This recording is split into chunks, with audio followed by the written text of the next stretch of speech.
မနက်စောကြီးအဖေဘာလို့မနက်စောကလေးကသမီးကိုအိပ်ယာကဆွဲနှိုးတာလဲသမီးအိတ်ချင်သေးတယ်စီစီဒီနေ့အဖေကသမီးကိုစကားကြီးတကားပြမယ်တခြားလူတွေအိမ်ရောငွေရောအကုန်ဆုံးရှုံးပြီးဒုက္ခရောက်တာကိုတွားကြည့်ရအောင်တခြားလူတွေဒုက္ခရောက်တာကိုတွားကြည့်မယ်တဲ့ကိုဘက်ကမဟုတ်တာတေချာရဲ့လာတီအဖိုးကြီးကတော့စိတ်အေးလိုက်တာလည်းမိသားစုကလူအိုကြီးကဒီတခါအကုန်လုံးပုံဩထားတာကုမ္ပဏီအိမ်ပိုင်ဆိုင်မှုအားလုံးကိုပေါင်နှံပြီးငွေတိုးနဲ့ချေးထားတယ်ဒီနေ့ stock ဈေးကွက်ဖွင့်တာနဲ့ချန်မိသားစုရှယ်ယာကိုအယူမှုထိုးချတော့မှချန်မိသားစုရှယ်ယာဈေးကျသွားတာနဲ့ယင်းနှိမ့်မြုံနှံသူတွေကြောက်ပြီးအကုန်လိုက်ရောင်းချလိုက်မယ်အဲ့ဒီအချိန်ကျရင်ချန်မိသားစုလုံးဝဒေဝါလီခံရမှာအဲ့ဒီကြားကကွာဟာတဲ့ငွေဘီလီယံပေါင်းများစွာကတော့လင်မိသားစုအိတ်ထဲဝင်သွားမှာဥက္ကဋ္ဌကြီးကျွန်တော်တို့အစွမ်းကုန်စုထားတာတော့ငွေသားဘီလီယံနည်းငယ်ပဲရှိတယ်လင်မိသားစုတကယ်ထိုးစစ်ဆင်ရင်ဒီငွေနဲ့လုံးဝမခံနိုင်ဘူးမခံနိုင်လဲခံရမှာပဲဒီကုမ္ပဏီကချန်မီသားစုရဲ့နှစ်ပေါင်းများစွာစူးစမ်းမှုလင်မီသားစုလက်ထဲဘလို့မှမပေးနိုင်ဘူးအကိုကြီးကဝင်ပြောတယ်ဦးလေးချမ်းအဖေပြောတဲ့အတိုင်းသာလုပ်ပါမကြခင်မှာပဲကျသွားပြီ300ခိုင်နှုန်းကျသွားပြီ900ခိုင်နှုန်းဖြစ်သွားပြီဥက္ကဋ္ဌကြီ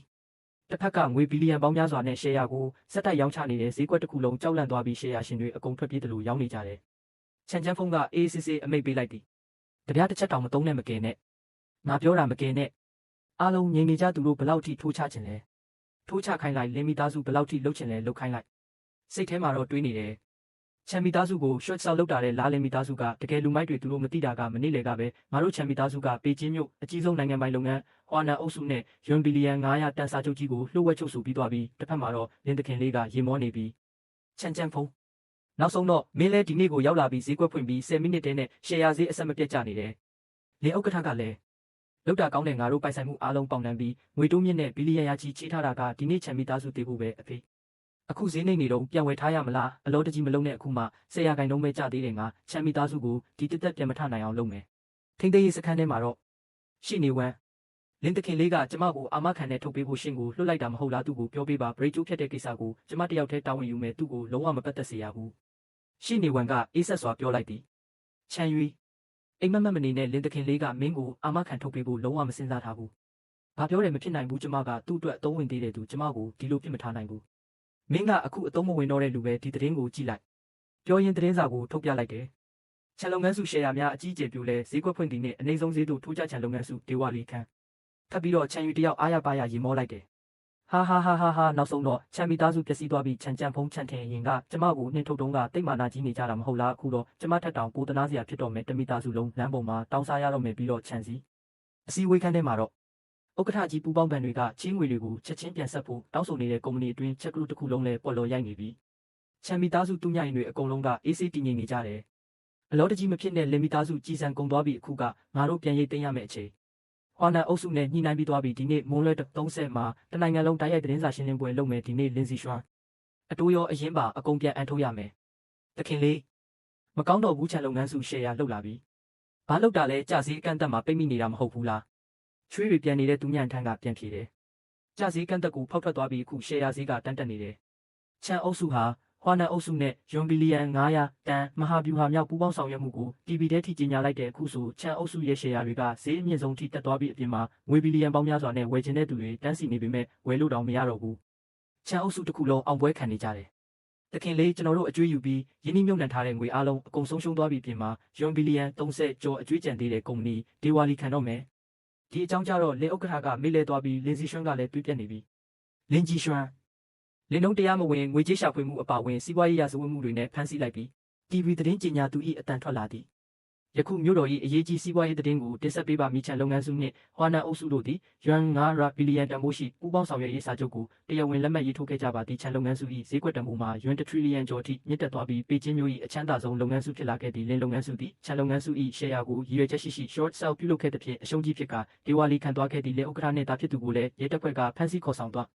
းအားပြီးဖြစ်သည်ဒီသတင်းကိုကြားလိုက်ရတဲ့ချန်ယူကတော့မျှော်လင့်ထားသလိုဖြစ်မလာတာကြောင့်မကျင်တဲ့ချက်တွေပောက်ကွဲထွက်လာတယ်လွတ်ပေးပါကျမလင်းသခင်လေးနဲ့တွေ့ချင်တဲ့ကျမကချန်မီသားစုရဲ့သမီးအကြီးဆုံးလေးအားလိုက်စားနေတဲ့ချန်စီကတော့ထုံးစံအတိုင်းတစ်မျိုးမျိုးနဲ့အတွေးလေလွှဲနေပါပြီစိတ်ချမ်းသာလိုက်တာလည်းမိသားစုလည်းလုံးဝပျက်စီးသွားပြီးစန္နာမလေးလည်းထောင်ထဲရောက်သွားပြီးချန်မီသားစုကလည်းအချမ်းသာဆုံးဖြစ်သွားပြီးဒီတစ်ခါတော့ထွက်ပြေးစရာမလိုတော့ဘူး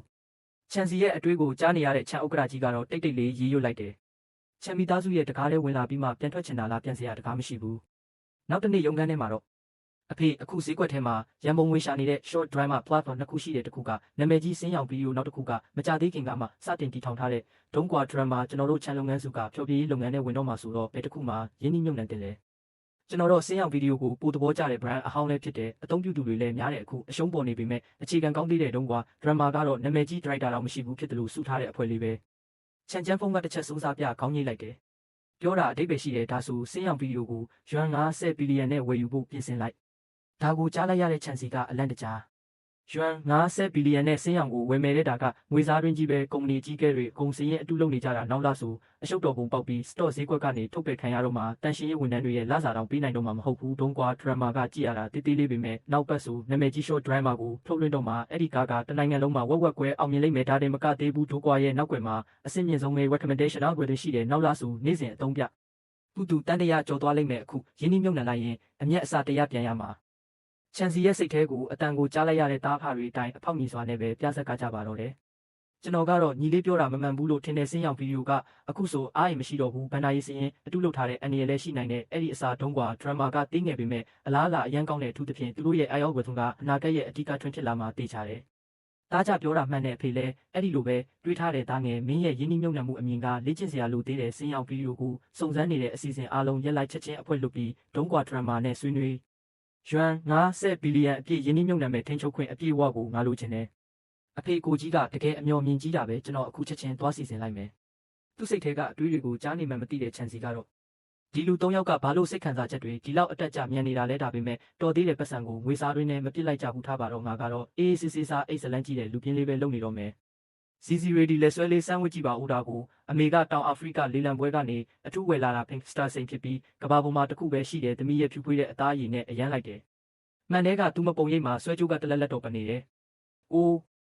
တောက်ပလိုက်တာဘလောက်တောင်ဈေးကြီးမလဲအမေကငါ့အပေါ်ပူပြီးရက်ရောလာတာပဲသုံးစရိတ်အကန့်အသတ်မရှိတဲ့ဘလက်ကတ်ပေးုံတင်မကဘူးဒီ6လအတွင်းပေချင်းမြို့လေကဘီလာရီတန်ကားတွေကိုလည်းအလက်ကားပေးတယ်လို့ငါနာမည်အောက်ကိုပြောင်းပေးနေတယ်။အမေကမျက်နှာချိုသာစွာနဲ့ပြောလိုက်တယ်။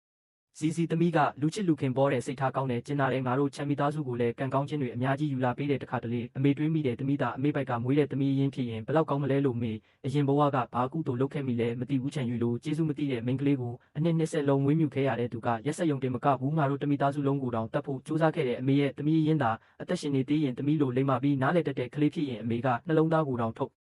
ပေးဖို့ဝင်မလေးဘူးချန်စီစိတ်ထဲမှာအံ့ဩသွားတယ်အမေဘာတွေပြောနေတာလဲစာအုပ်ဇလန်အတိုင်းဆိုငါကသူတို့ရဲ့သမီးရင်းပဲလေချန်စီရဲ့အတွေးကိုကြားလိုက်ရတော့တအိမ်လုံးအံ့ဩသွားကြပြီးဥက္ကဋ္ဌကြီးဆိုခြေတော့ပါမခိုင်တော့ဘူးထူးဆန်းလိုက်တာလည်းမိသားစုလည်းပျက်စီးသွားပြီးချန်ယူလည်းထောင်ထဲရောက်သွားပြီးဒါပေမဲ့အမေကဘာလို့မသိသေးတာလဲဒီတထေးမိသားစုတွေကစီးပွားရေးမှာတော့အရန်တော်တယ်ဒါပေမဲ့ DNA စစ်ဆေးဖို့ကြတော့မစင်စားမိကြဘူးထားပါတော့မွေးစားသမီးပဲဖြစ်နေတာကလည်းကောင်းပါတယ်တကယ်ဒါသမီးရင်းလို့တည်သွားရင်ချန်မိသားစုရဲ့ yuan trillion ချီတဲ့အမွေနှစ်တွေအကုန်ငါပခုံးပေါ်ကျလာမှာပေါ်တာဆိုငါဘယ်လိုလုပ်အေးအေးဆေးဆေးလူပြင်းဘဝနေလို့ရတော့မှလဲလုံးဝမပြောနိုင်ဘူးသိရင်တော့မပြောဘူးအမေဝမ်းမနေပါနဲ့ကျမကသမီးရင်းဖြစ်မဖြစ်အောင်လဲအမေကိုတေချာပြုစုစောင့်ရှောက်သွားမှာပါသမီးကအမေသမီးရင်းပဲအမေရဲ့တကယ်သမီးရင်းပဲအဖေကြီးကြားလားစီစီကငါတို့ရဲ့သမီးရင်းပဲဟာမေအသက်ရှူမရတော့ဘူးမဟုတ်သေးဘူးအမေဘယ်လိုလုပ်ရုတ်တရက်တီးသွားတာလဲငါဘာမှတော့မပြောရသေးဘူးဒီတတိမိသားစုတွေကစိတ်ဖက်နိုင်တဲ့စွမ်းအားများရှိနေတာလားချန်ချန်ဖုံလဲဝမ်းသာမျက်ရည်တွေကျပြီးအပြော်လွန်နေတယ်ဒုတိယသားဒေါက်တာဝန်ကိုချက်ချင်းသွားခေါ်အကောင်းဆုံး DNA စစ်ဆေးရေးစက်ကိုပါယူလာခိုင်းဟုတ်ကဲ့အဖေကျွန်တော်အခုချက်ချင်းသွားခေါ်လိုက်မယ်